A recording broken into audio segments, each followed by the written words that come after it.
name's Steve Ciancio. I am a physical education teacher here at Overlook Primary School in the Arlington Central School District in Poughkeepsie, New York. I teach K through 2 PE. I've been here at Overlook School for 28 years now. And kind of a cool fact about me is I replaced my former PE teacher at this very school where I went as a kid. So when she was ready to retire, just as I had graduated from Cortland in 1994, she was retiring the same year, and I got lucky enough to take over for her and have been here in this same school for 28 years now. What are some of the stencils that you guys actually have over there at Overlook? We have the animal print stencils and the footprints. And I think that's it. So we have them in a few different places out on the back blacktop area that we have our kids use kind of as an outdoor sensory path. Some elephant feet, some bear claws, a couple feet in different patterns to trace, then into some hopscotch, some frog jumps, and yeah. I think that's all we have out there right now, but we're definitely planning on adding more for our blacktop area. So what's the best way that you can talk about how the kids kind of utilize the pathway space on the outside, or how maybe either you have them utilize it or how other teachers have them utilize that space? Well, I can give one example in particular, aside from kids just using it on their own at recess. Our small class of 12 students, special education class, they go out every single day through the entire winter, no matter what the weather, and use that as a morning moving break just to get the kids outside, get a little fresh air, get their bodies moving. Some of them have some difficulty with their attention in the morning, getting things going, and the use of that outdoor sensory path is great just to get their blood flowing and their brains working. So I love seeing them outside every day going out to use the stencils.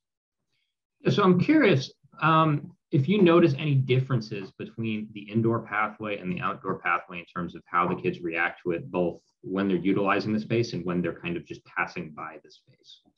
I think our indoor path is used probably hundreds of times more than the outdoor, unfortunately.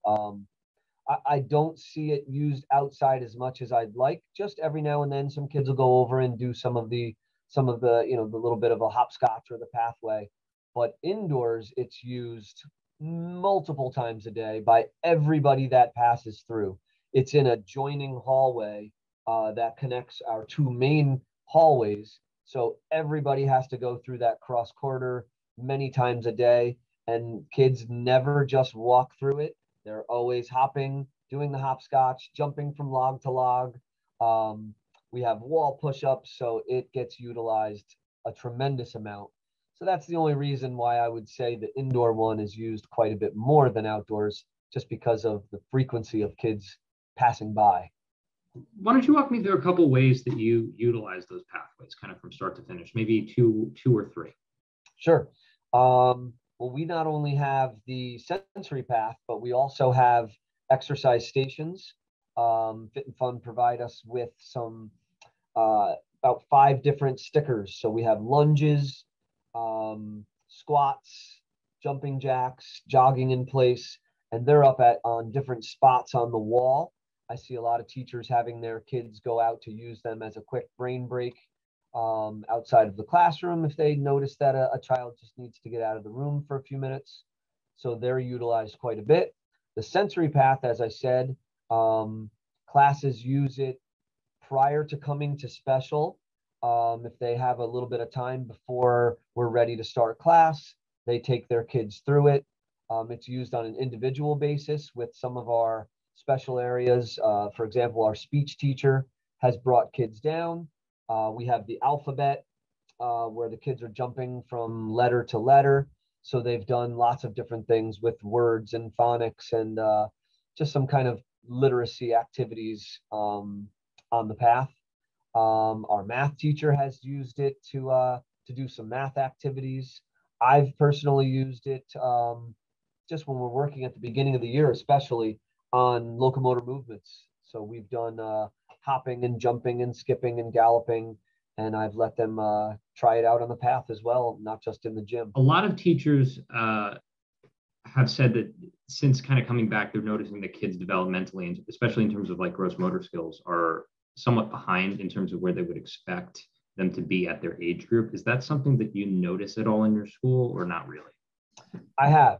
So we did, our district kind of made it a priority, our phys ed department in Arlington, of just noticing by utilizing just kind of a checklist with our students, almost just taking a class chart, putting a column, and just giving a quick little check if we noticed a particular student having some developmental delays with basics like skipping, galloping, sliding. I did notice it more with our younger children, the kindergarten and first graders, not as much with the second graders. But yeah, we lost a little bit of time, the last year and a half with kids getting out to play as much as we'd like them to. Tried to make it as best as we could online last year, and I think our program was pretty successful with doing as much as we could online. And fortunately, I wasn't just online. We had our kids in person last year, starting at the end of October. So that was a great thing that we weren't, a lot of PE programs were online all year long. And fortunately, we were not. So I did have a few classes each day of those students that remained home in an online only curriculum. So you did mention a little bit earlier, kind of like a chart that you made. Walk me through kind of that chart. Take it as if I'm another teacher who's coming to you for advice and guidance on this particular chart. What is the chart for? How would you set it up? How would you advise others to set it up? And how has that benefited you in being able to like ascertain how your kids are moving along and developing?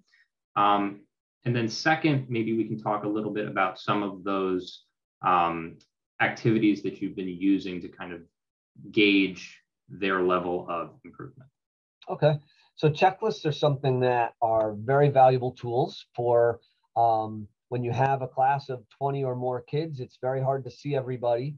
But if you just utilize a checklist to give a quick little notation when you see a child that might be a little bit behind where you'd like them to be, just quick make a little X, a little check by on a chart with a column.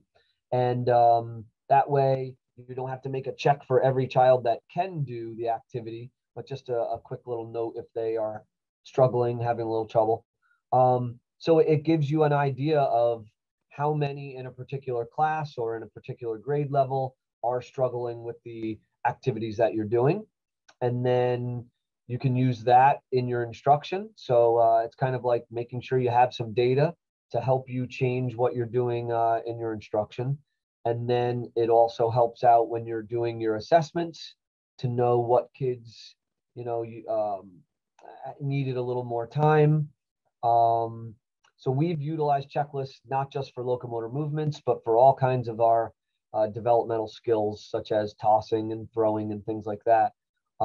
Just a great way to keep things organized, to not be overwhelmed by watching an entire class and being able to keep things organized with a checklist. In terms of specific activities, like I said, tag games that I don't do too much of, but I know some other teachers do a few more than I might.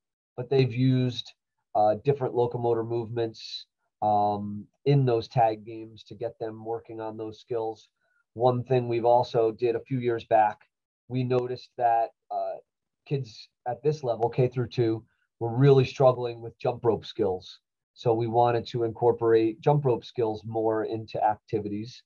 So we try to focus on a different skill each year that we think we've noticed from the year prior that kids struggled a little bit with. And then we'll use that particular area to focus in on the next year to improve. So not just doing it in that one unit, but trying to touch at it. Like example, using jump ropes as a station. So if I'm practicing kicking skills, We might have 6 kicking stations, and then an extra station would be just a random jump rope station, just to get some extra practice at some point in the lesson. So things like that. What are some things that you like about the jump rope, and why do you think maybe that's making a comeback a little bit in physical education? The 2 things that come to my mind right away are it's such a great way to develop coordination because your entire body is doing something, getting your hands and your feet to move differently takes a lot of coordination. So coordination, great practice for that. And the obvious reason is cardio. It's a great cardiovascular activity. Your body is really getting a good workout, getting your heart rate up. But yeah, it's awesome to see kids who have no idea how to jump rope at the beginning of the unit to being pretty successful by the end.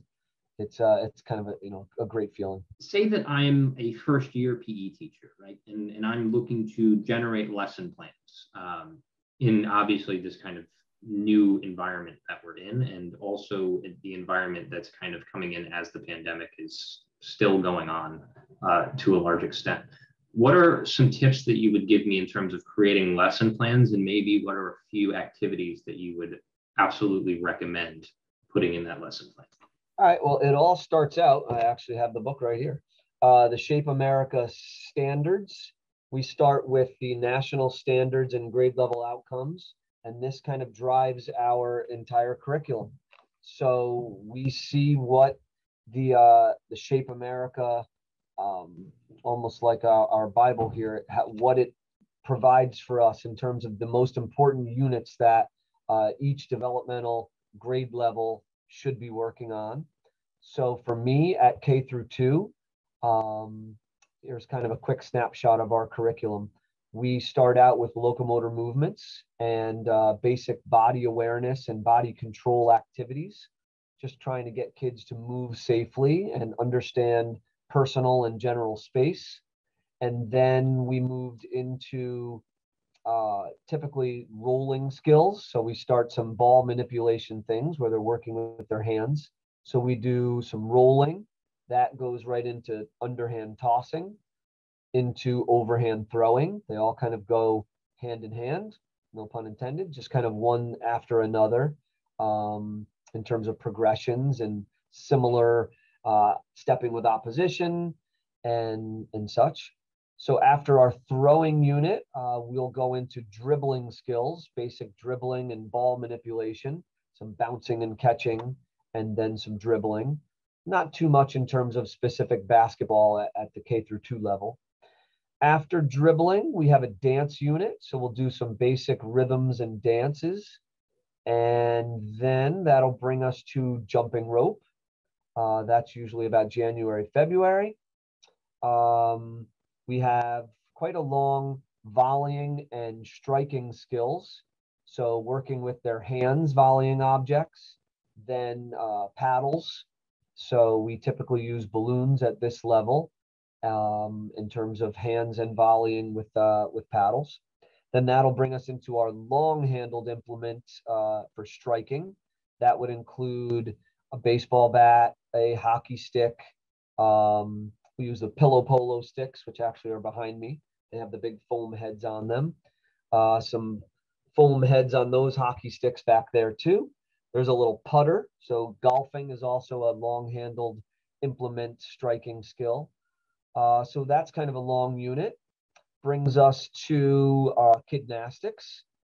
Kidnastics is a model that is taught at SUNY Cortland, where I graduated from. And it's a gymnastics program for kids centered around 5 different gymnastic skills. And that brings us into the spring where we do some kicking and dribbling skills. And that's the main kind of units in our K through 2 curriculum. We're pretty proud of that curriculum at Arlington. We feel we're ahead of the game in terms of instruction and the way we do things. Of course, your activities like scooters and the parachute and hula hoops, those are all dispersed here and there throughout the school year. But yeah, that's kind of a good snapshot of how our curriculum looks. How easily accessible is that sort of curriculum from Shake America? Is that a kind of a paid curriculum, or is that a free curriculum that you can get? That's a great question. That is not really, the Shape America doesn't provide you a kind of a curriculum. It just gives you the outline of the skills that should be taught there's K through 2, there's 3 through 5, there's middle school, there's high school. Just depends which level you're teaching. But that just shows you what students should be able to do and what students should be able to work on at each grade level. The paid curriculums, Spark, the one from US Games called Open, those are paid curriculums that we also follow and get a lot of great ideas from. But yeah, the Shape America just provides us with kind of the meat and potatoes of what should be taught. And I think it's important to follow. So, kind of to close, I wanted to pivot a little bit. Teachers over the course of the last year have been through unknown stressors, right? And a lot of focus has been on how that's affecting the kids, but there hasn't been too much on how that's affecting teachers on a social emotional level.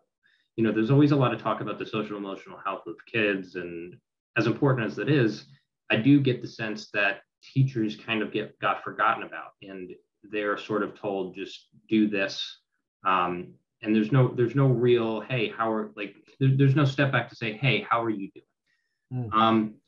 So I guess twofold questions from that. The one would be, how have you experienced any of that either on a personal level or seen that from colleagues? And second, I suppose, what are some ways that you've either been able to work through it or kind of knowledge that you've been able to have that allows you to step forward? It's definitely, it depends on you personally, and it's a very individualized area. Everybody handles stresses differently. I'm very fortunate to be able to kind of work through things and not get stressed out about much. Not to say things have not been difficult. There definitely were some hard times. Thankfully, my elementary team was incredible. How we pulled together through great leadership from our curriculum leader we have a phys ed and a health and phys ed curriculum leader, and he pulled us together the very first day and said, okay, let's start working together on what needs to be done. And our team got through it really well. We were able to create Google Slides like we had never done before. Find lots of activities from other PE teachers via various social media platforms, especially Twitter, but lots on YouTube and things that we found on Facebook. But yeah, there's been some unbelievable activities that PE teachers put together for other PE teachers to use. So the PE community is a strong one. We really work well together and help each other out and share ideas. I wouldn't be where I am without learning from other PE teachers. So I highly encourage people to use the resources that are out there, especially Twitter. There are amazing things on Twitter from other PE teachers. If I could give advice, it would be lean on your colleagues. We're here to help. So really find out, if you're struggling with something, get some help. Don't be afraid to ask for help. So final question, and then I'll let you go. You mentioned Twitter and how important Twitter is. What are some things that you've been able to kind of learn from Twitter? And you mentioned a little bit about how important Twitter was in terms of being able to develop, relationships and get advice in other teachers. How would you advise, say, somebody, who's just starting out in Twitter again, we'll do the scenario of, say, I'm a, first year PE teacher. How would you advise going about Twitter in terms of building those relationships? And what are some good Twitter plugs that you want to shout? Who are some Twitter users you'd like to shout out here as people who have particularly helped you? I don't know if I have any specifics, but I'll come back to that. I would say just putting in certain phys ed hashtags, hashtag PE, hashtag phys ed, health and physical education. If you just put in those hashtags, you're able to, they'll provide you with so many different educators that have put up great information. So just scrolling through different PE tweets has really allowed me to bookmark so many activities. I recently, when I was at the New York State PE conference, I was able to share with a few of my colleagues how to bookmark on Twitter. And they had not known that. So I was kind of surprised by that, because it's so simple to simply bookmark something so that you can go back to it. So you can't remember everything you see. There's so much on a daily basis of great lessons and activities and things that people, tweet out, that you can't remember it all. So if you quick bookmark it, for example, I did that just today. I was looking for a new throwing station. So I'm doing overhand throwing with my kids. I put out about 10 different throwing targets and stations, and I was looking for something different. I knew I had bookmarked something recently, went back and checked it out, and I was like, that was it. Just a simple, different type of target, something new for kids to aim at. Got to give them something new just to keep it fresh. So just scrolling through, bookmarking things, going to conferences, commenting on someone's tweet, say, oh, that's a great idea. I really like that. Thanks for tweeting that out and for sharing, and starting conversations with people, asking questions. Kind of goes back to what I said before.